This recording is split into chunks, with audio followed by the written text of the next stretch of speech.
IVM.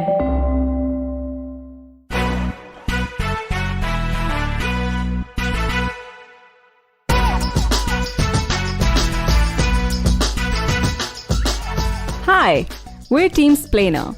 Welcome to an all-new episode of Press Decode, a weekly podcast where we take Splainer's mission to declutter the news one step further. We take the biggest, most interesting news stories of the week and break them down so you don't have to struggle with insane news pollution. Check out our newsletter for more stories and follow us at SplainerIn to keep up with all the fun things we plan for our Splainer fam. So sit back, relax, and don't let the news give you the blues.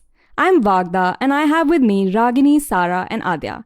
Take it away, Adya. I'm Adya. I graduated with a degree in political science and psychology, ready to change the world one opinion at a time. I'm the bubbly cheerleader friend who's constantly battling the stereotype that a vegetarian foodie is an oxymoron. Current favorites, Valeria, Momos, and Zoom memes for self-quarantines, another pure gold Facebook page. Zoom memes for self-quarantines. Yes, Nice. I will invite you. Please. I'm Ragini, and I'm what you get when a kid who watches too much TV ends up getting good grades. Basically, I'm a pop culture nerd to the extent that in my final year of uni, I went as Zeitgeist for Halloween. Anyway, one of the greatest philosophers of our time has said, pop culture was an art, now art's in pop culture. This was, of course, Lady Gaga. I'm Sarah. Given how cynical I sound most times, you think I'm 40-ish, but I'm all of 21. Some say I'm funny, whereas some others would say I am the joke. What can I say? The current state of affairs demands that one has ample reserves of humor, whatever be their source. I'm Vagda, your host for the day. I'm a lawyer and a morning person who struggles to sleep on time. A hopeful lobbyist for the introduction of the silly face acrobatics in the Olympics. This might be controversial, but I am both a cat and dog person. Mostly at the receiving end of everlasting pop culture recommendations, to which I politely say, I'm adding to my list. But there is no list. This is not to discount the fact that I fell hard for the hot priest in Fleabag. Like the rest of the world, we have 3 segments for you today. In our big story, we will look at the big controversy over Arivu's erasure from the Rolling Stones cover feature. In our food for thought segment, we will look at the conversation around the mistreatment of delivery partners in the gig economy. In our third segment, we'll either roast or toast news items from the week that was, where we have a house Grinch. Wait for that. And so on that note, let's begin with our big story. You might have heard earlier this week that the Rolling Stone magazine did a cover story on indie music in India, focusing on 2 songs, Enjoy Enjami and Nieoli, and 2 indie artists, Dee and Sean Vincent de Paul. The magazine also gave a lot of attention to Maja, the record label and music platform that released the 2 tracks. The Tamil rap star Arivu, who wrote the lyrics to and sang Enjoy Enjami alongside Dee, and also co-wrote Nieoli, was mostly left out. There is only one quote from him in the story compared to the many paragraphs devoted to everyone else involved in the creation of these songs, including the producer, founders of Maja, etc. This, when Enjoy Enjami, is Arivu's tribute to his grandmother Veliamma, and to countless landless, lower caste peasants who toiled on that land that will never be theirs. From the outset itself, Arivu was relegated to a secondary role in Enjoy Enjami.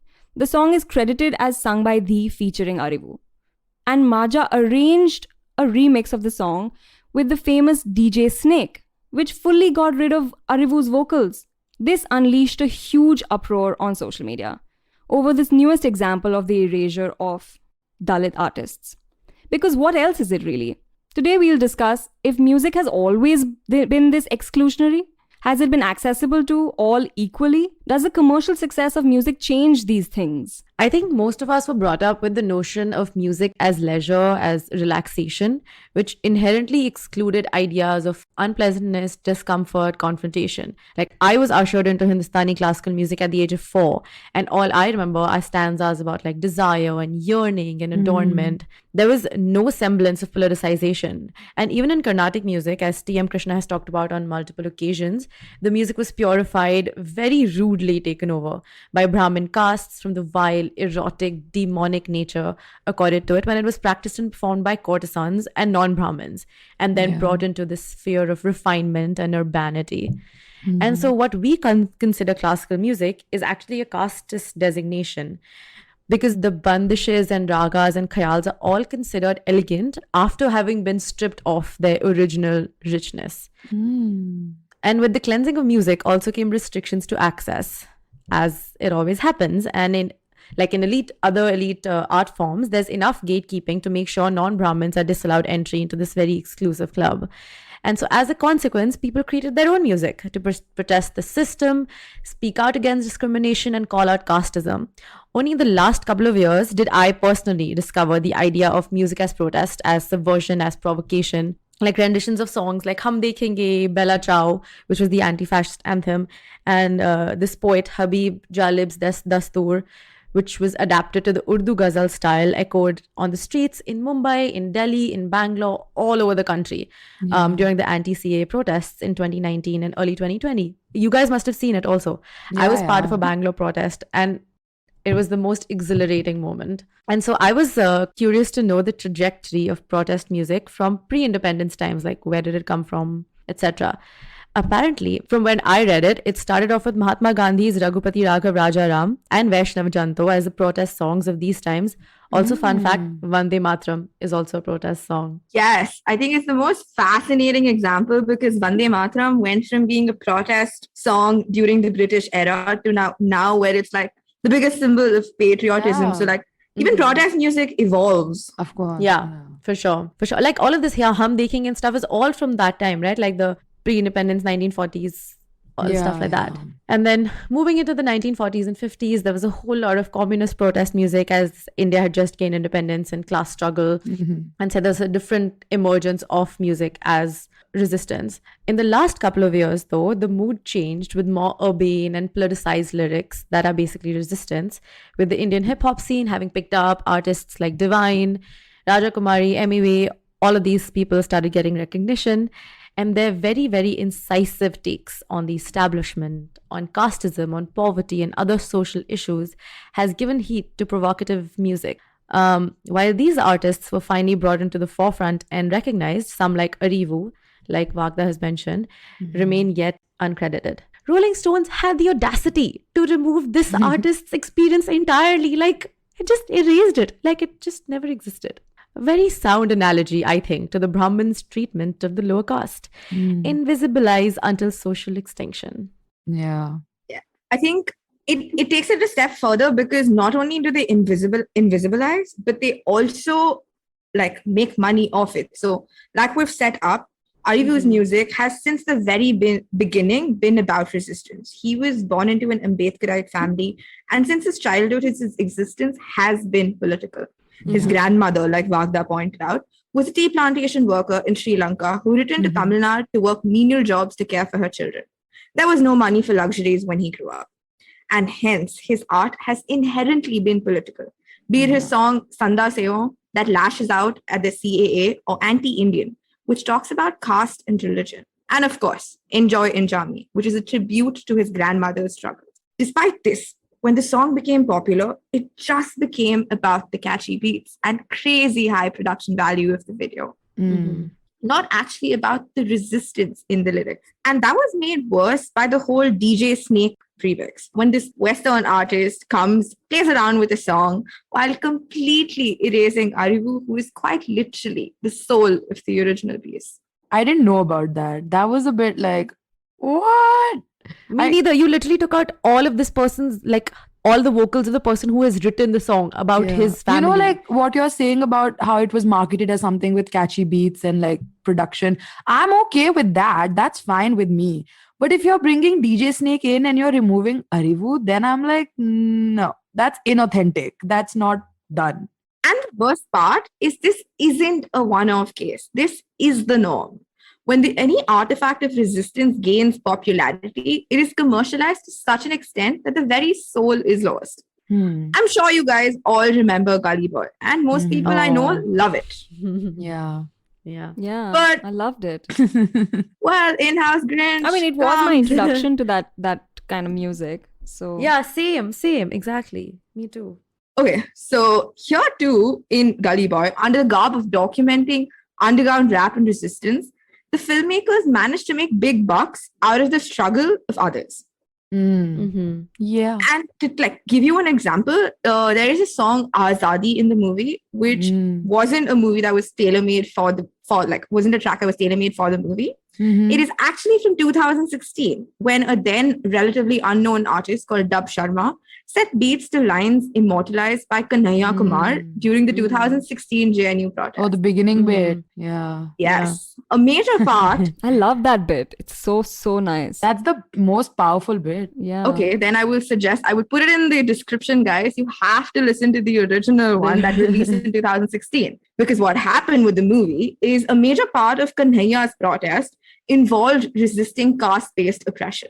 Yeah. However, the caste factor in the aforementioned version of Gully Boy made it the original version made it an inconvenient fit for the Bollywood blockbuster that Gully Boy aimed to be. And hence, Bollywood just cut it out so that protest became more palatable, if I can say so. Yeah. Oh. Yeah, that actually makes me think of the whole Sairat thing as well, because when they remade Sairat in Bollywood, when they made Dhadak, that's exactly what they did.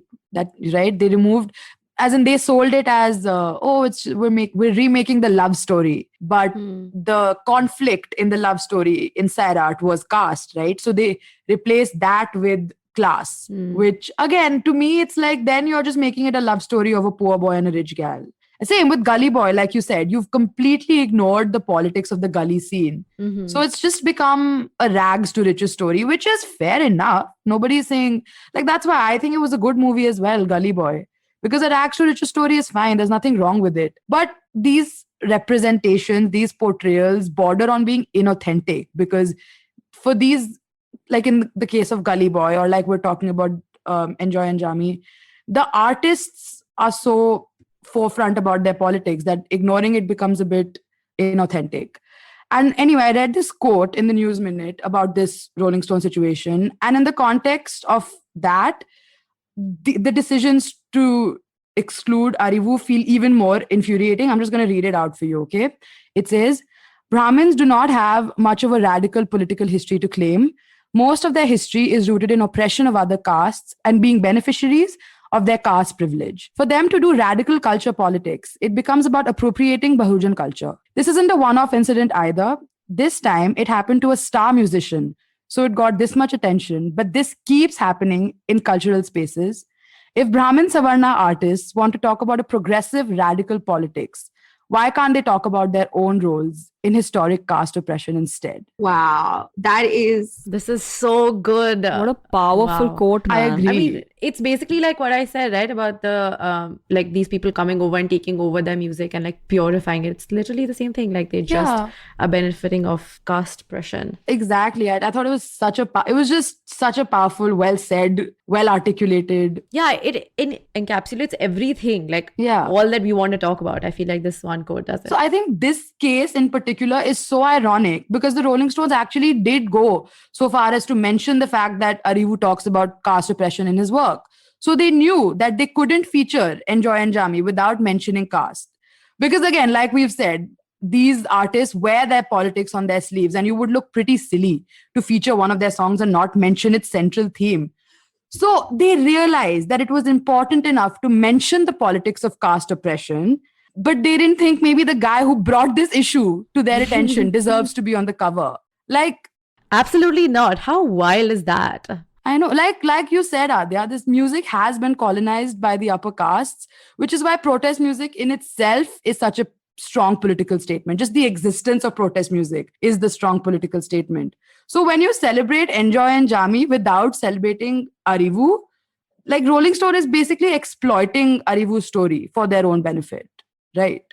Yeah. Definitely. With that, we come to an end of our first segment. We'll be right back after a short break. You're listening to Press Decode on the IVM Podcast Network.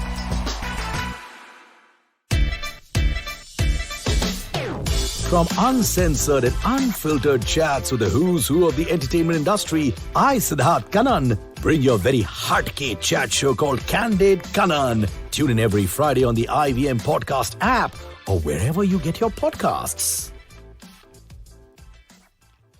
Hello and welcome back to Press Decode on the IVM Podcast Network. We're Team Splainer, and make sure you follow us at SplainerIn on Instagram and Twitter to keep up with the Splainer fam. It's time for the Food for Thought segment. Last week, Danish Seth, the Bangalore-based comedian, did an ad campaign for Zomato, where he plays a delivery person for a day. He can be seen wearing the signature red Zomato t-shirt and ride around the city with a mask, delivering his food orders. But he was under attack for many reasons. Social media has been witnessing increasingly heated conversation around exploitation of gig workers by companies like Zomato and Swiggy. Now, we all love food deliveries. They're literally saviors.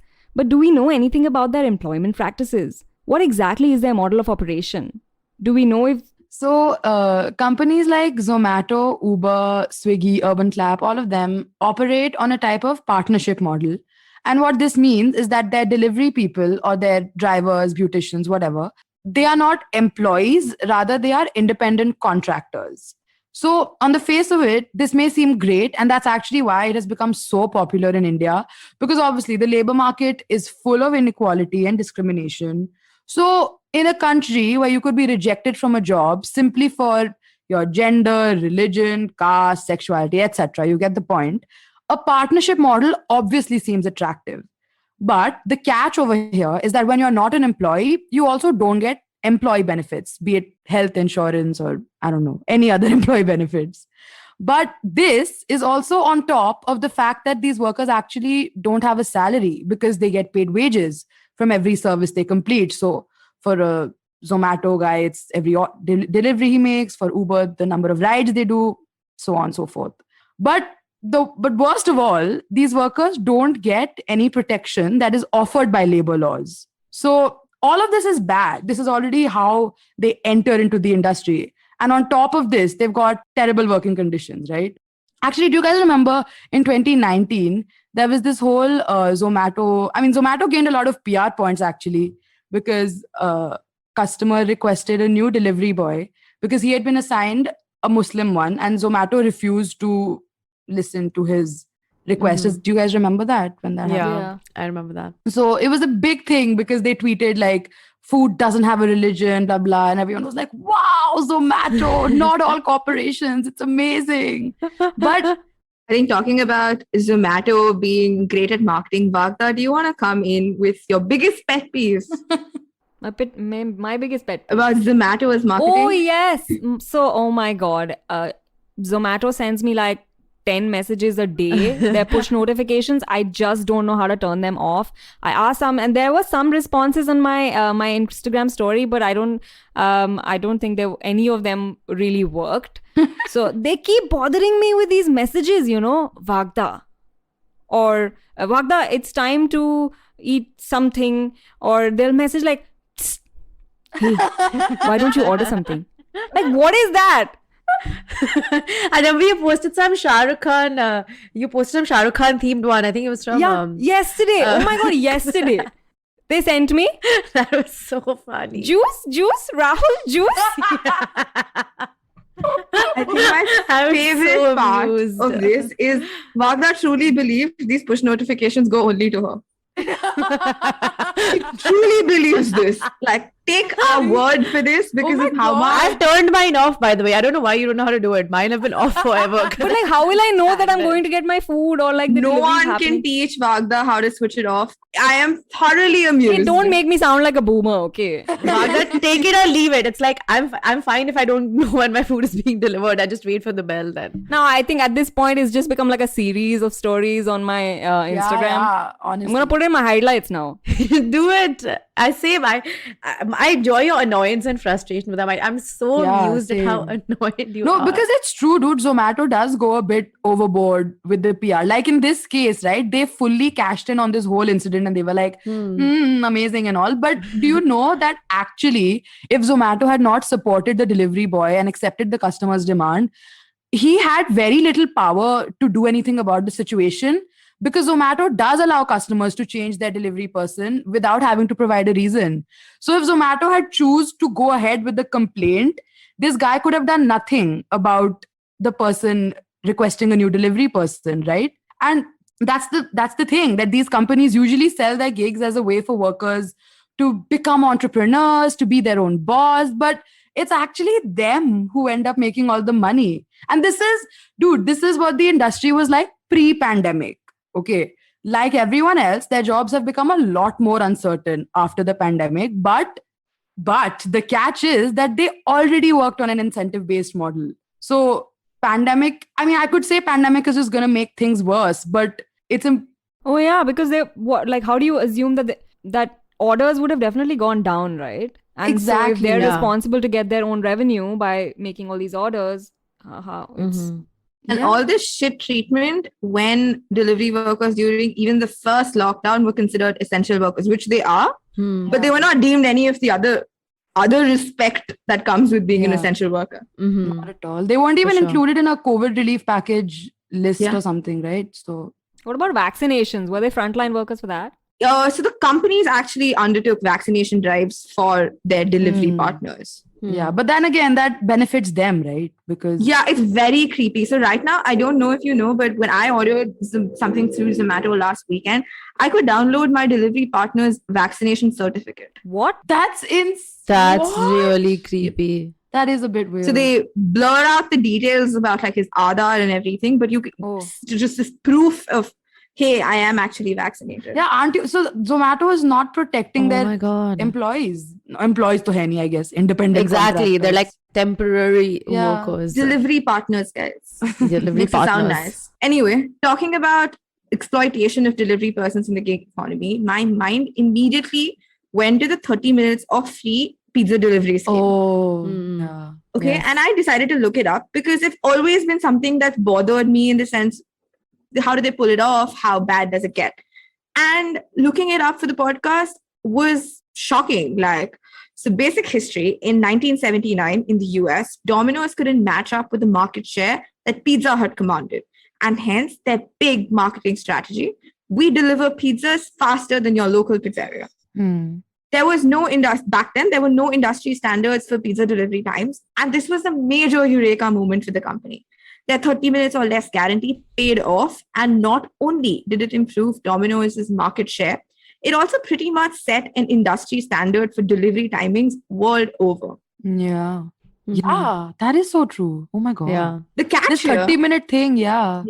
the catch here, however, is obviously the scheme was full of issues where people manipulated the offer by switching off porch lights, etc.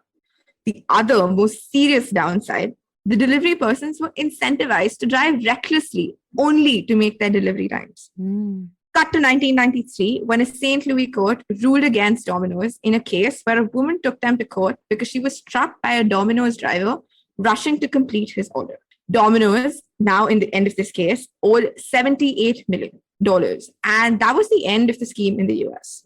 But today, nearly 28 years later, the Indian delivery economy thrives on this ridiculous promise that Oh forces my delivery God. persons to endanger their lives just to get you your pizza on time. Hmm. Indian traffic rules are zero. Indian rules. That's why it's okay. It's fine to rush, yeah. Indian rules. Indian rules are zero. Altogether. And brands like Grofers have claimed 15-minute deliveries, which it reportedly aims to reduce to 10 minutes soon. Oh my How? god. How? And it's fine. I don't need my groceries that fast, dude. Like, Yeah. it's चल के okay. जाओ किराने की दुकान में यार. That will also take me longer than getting a delivery though. This is Like If how my do you mother manage? wakes me up, it takes me more than 10 minutes to wake up. Yeah, this is insane. Anyway, and Dunzo in Bangalore has begun assuring a 19-minute delivery for groceries. Yeah, Danzo is crazy.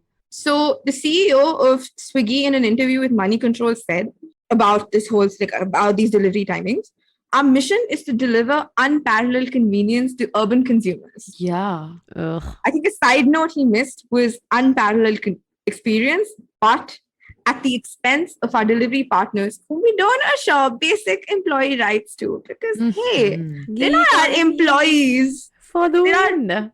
delivery partners. This is a very, very simple way to go around labor laws.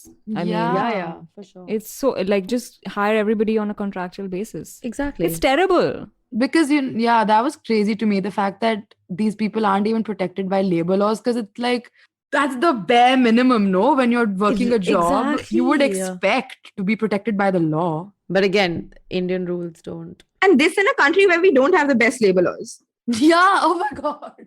Oh my god. The best laws. It just gets Full worse stop. and worse and worse.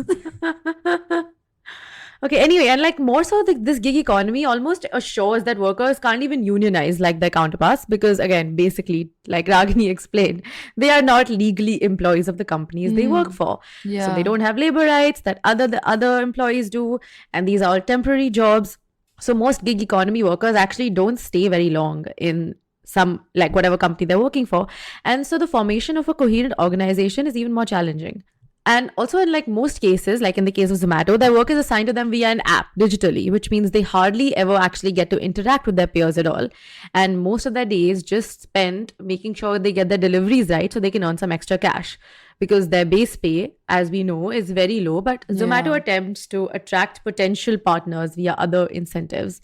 And they also like mandatorily have to be logged in between 7 p.m. and 11:59 p.m. Like if they want to get the 200 rupees extra a day.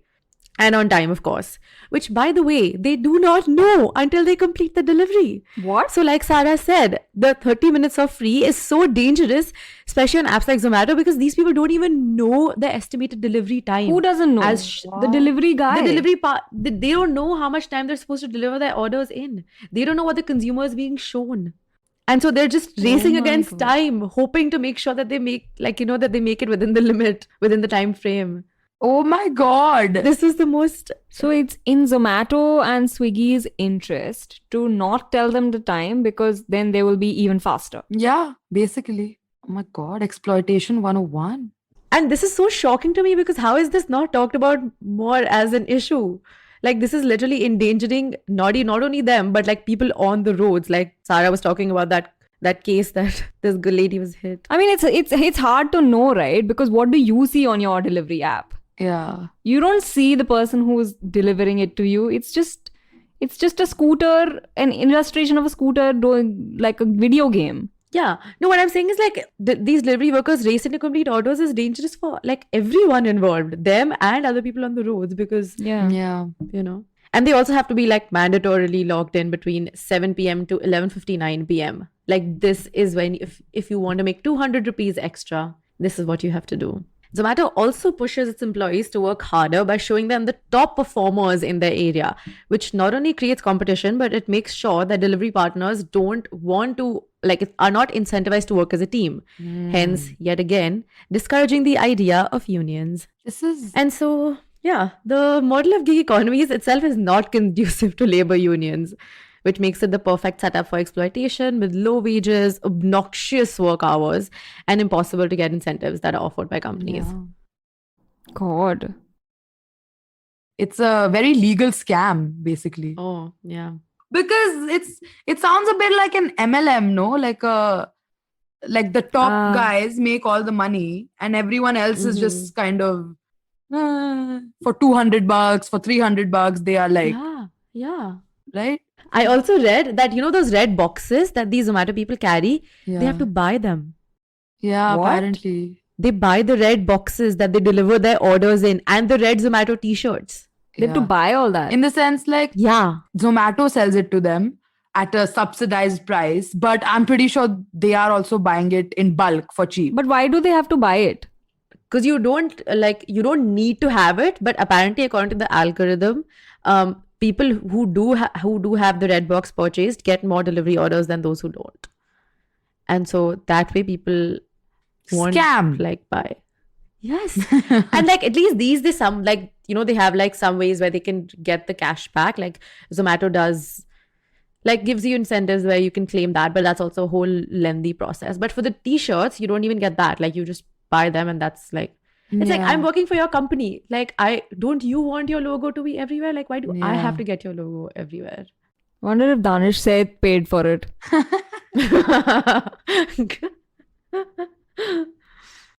All right, with that, we come to the end of our second segment. We will be right back after a short break. You're listening to Press Decode on the IVM Podcast Network. Hey, it's been another great week on the IVM Podcast Network. We have a new collaboration with Hunts Magazine, and there's a show called Hunts Vani that's come out from that. Treat yourself to Sarita Panti's beautiful ghazal, Dar Raha Hai Muskurane Se Koi, voiced by Jashne Kalam artist Shashwata Sharma. On Postcards from Nowhere, discover how two different systems on writing were developed, one in Kashmir and one in Kerala. Kunal and Shivani Rajput talk about fitness, entrepreneurship, sibling rivalry, and share their Raksha Bandhan plans on Agla Station Adulthood. Dr. Rajiv and Manik Deshmukh share the love story behind their 52-year-old marriage on Marathi Kid Ki Tun. Chuck tells us about 5 lessons he's learned on The Habit Coach with Ashton. Do follow us on social media. We're IVM Podcast on Twitter, Facebook, Instagram, and LinkedIn. And remember, if you're enjoying this show or any other show for that matter, please do tell a friend. And finally, we'd like to thank our sponsors on the network this week, Seat, Cred, Bank of Baroda, Quarter, CoinSwitch, Kuber, and Intuit India. Thank you so much for making this possible. Welcome back to Press Decode on the IVM Podcast Network. It's time for our final segment. Roast or toast? Do we have a surprise? Guys, I am not going to be a Grinch this week. Ooh. Yay. I am though. Can I please start so that we can end with the happy stuff? Yes. Okay, so the Taiwanese government decided to euthanize 154 cats, you guys. It's so sad. Wow. Why? Wait, why does Taiwan always feature on our fave, non-fave? Oh it's my really God. doing well. That's so true. Yeah. But so in this case, what happened was that the Coast Guard intercepted a fishing vessel from China, and on board was 62 cages full of cats. And this was apparently an attempted smuggling operation because the animals together were estimated to value more than 300,000 USD.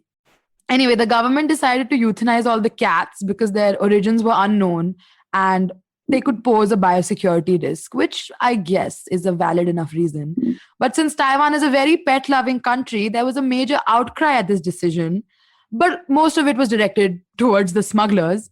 And honestly, same, because, oh my God, 154 cats had to be euthanized because of breeding or whatever. And I just think you should adopt, not shop, because breeding animals is terrible. Yeah, there was I think we had a good read sometime a few months ago in this planner that had a very good article on what is the plight of America's it dog, which is basically the I'm forgetting the breed, but the main point of the article was that pure breeding significantly reduces the life expectancy of our dogs. Dude, breeding is horrible for dogs. Like, bred dogs have some of the most terrible health issues and stuff. Yeah. Ugh, it's horrible. Okay, coming in with another least favorite. Actually, I dislike this item so much. Least favorite of all time. Of all time, basically. MJ Akbar, known sexual predator, accused by multiple former employees, has returned to the newsroom. Who thought this was even mildly an okay idea? Like the TV news channel. Wyon thought it. There we go. Z Media Wyon has hired Akbar as vice president. And even though there hasn't been any formal announcement yet, but he has been introduced to senior staff. He's attended meetings. Employees' opinions, I quote, some people are wary about Akbar joining, especially the junior staff. They're not revolting or anything, but there are rumors. No shit. I mean, Yeah. I would revolt. I'm sorry. Yeah, I would be like, This is actually like danger, like a known sexual predator. You're like allowing them. yeah, no, this is along the lines of like, how can And you a position of power, like you're giving him a vice president power. Like, some legal things now, I swear, some legal things, I'm like, this sounds illegal. How is this legal? Wait, didn't our Wednesday edition, or I think our Tuesday edition, carried an item that spoke about how the Guwahati High Court has recently given bail to an IIT student, saying that he is an asset? Oh, He's an God, asset. I saw that. Oh, What the hell? Asset to do what? An asset to go and go work in some... This is a person who's accused of rape, by the way. Yes. And there is a prima facie case against him. Which was very messed up. So he's an asset to grow up, educate himself, and go and work in an organization to go further rape other women, or not give them promotion, or... and it's like, oh yeah, it's okay to do it because this guy did it and he's an asset. So if you're good enough, if you're smart enough, if you're talented enough, you can do whatever you want, including rape. This precedent, Don't. honestly, is Anyway, my favorite item comes from crazy escapism.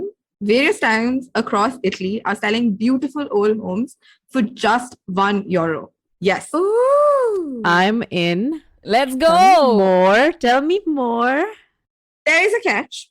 These are usually houses that are in need of serious renovation, which a buyer must commit to making and within a strict deadline. For example, there's a town near Rome which is planning to sell 100 such properties, some of which are now deemed to be a potential danger to passers-by because of their dilapidated conditions. That's the only terms and conditions. But a lady who actually did end up buying three houses, she bought one for herself, for her kids, writes that within 3 years, she was expected to make renovations to the properties, which costed about €20,000. And yet she believes it was completely worth it. Wait, I'm thinking, do you have to make renovations? What if I like demolish the whole thing and make a park? I mean, I don't have to spend anything on like building it or like a small little garden or as long as What if the land is barren? also, like, yeah, you're right. Like creating something new is much easier than renovating. I've been hearing this so much from my. No, I don't even intend to put a building there. What if I just like buy the land? I mean, that's going to come with the And house, right? demolish. Yeah, that makes sense actually. The whole point is that they want to keep their cities beautiful with these old gorgeous buildings. See, the guys. parks will make it beautiful, no? By the way, did you see, like, we made a social post about this one, and there's people writing in Spanish asking how to buy land there, how to buy the house there, or like for us to lead them or guide them through the process. Actually, I don't actually know what they're saying, because it's Spanish. So I just wanted to say, Sarah, please invite us when you buy one of these houses. Someone needs to, I forgot the most important part. Someone needs to sponsor the $20 million, the $20,000.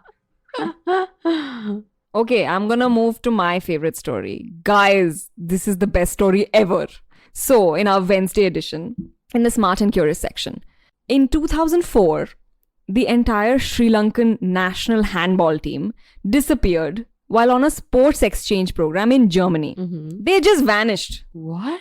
Is this a This is a Ugandan? pattern. Yeah, this sounds like a pattern. I think I'm drawn to these stories. Refer to our earlier podcast for more on this. Yes. And why it's a pattern. Now, they left behind a note saying, "We're going to France." Okay. Yeah. Now, obviously, the organizers were furious, but this is the most unexpected bit. Sri Lankan government was just confused. They were confused. People wanted to leave their country. No, they were confused because they didn't even have a handball team. Excuse me? What? Like what? That's wild. Scam! I love it. That's wild. Oh my god. Apparently there's a movie on it. There's a movie called Machan, or I think I don't know how to pronounce it, but I think Yes, that's... I would hope there is a movie on this. This is hilarious. This is insane. Um, What is the conclusion to this? Like what do you know what happened after? Did they come back from France? No, they just wanted to move there. Like they wanted to emigrate. And this was a way to get out of the country, to get the government to pay for you. So did they manage to, have they been found? Do they know who these people were? I think so. Considering they didn't know they had a handball team. I don't know if they know. I'm the not actually people. sure. We should probably watch the movie. This is insane. Agda, your sporting dreams can finally come true. You can I scam your know. way through it. I can totally scam my way through it. I don't even have to work hard or like work out or like be good at any sport. Lawyer, liars, sound similar enough. Same. Such an old joke, Sarah. Yeah. I'm also on WhatsApp, yeah. Bhavna, right now, your option is Zomato messaging you, juice. Rahul, juice. It's okay. This is a better option. Okay, fine. I will think about it. And that was our show this week. Thank you so much for joining us on Press Decode. You can catch us every Thursday on the IVM Podcast Network. And guys, please remember, don't let the news give you the blues.